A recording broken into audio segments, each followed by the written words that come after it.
You're not lazy, nor you are weak. You're just unknowingly putting your joints at risk.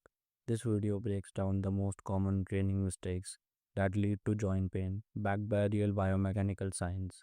Whether you are just starting out or an intermediate lifter, you'll learn how to lift smarter and safer. Knees collapse during squats. When your knees cave inward under load, you're stressing your medial knee structures and increasing risks of ACL injuries. Science says weak glute medius and limited ankle mobility are key culprits tied to dynamic knee valgus observed in walking, jumping, and quading tasks. Fix it by strengthening glute medius with lateral walks, improve ankle mobility, start with proper knee tracking, and use heel wedges if needed for depth. Elbow tucks and bench press misalignments. Pressing elbows flared or tucked too narrowly distorts load distribution, straining shoulders and elbows. Improper form and lifting too heavy causes joints to bear load meant for muscle. Fix it by setting elbows around 45 to 75 degrees. Retract scapulae. Activate rear delts with band pull aparts before pressing. Locking out joints at the top. Snapping knees or elbows into lockout overloads joint structures instead of muscles. Overextension under load can degrade cartilage and strain tendons. Even hypermobile individuals are shown benefits in stopping before full lockout.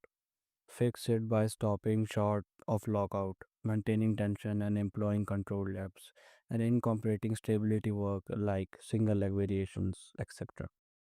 Rounding lower back during deadlifts, allowing your spine to flex under heavy load disproportionately stresses discs and invites injury. Deadlifting must hinge through hips and core, not back, if you want to avoid pain.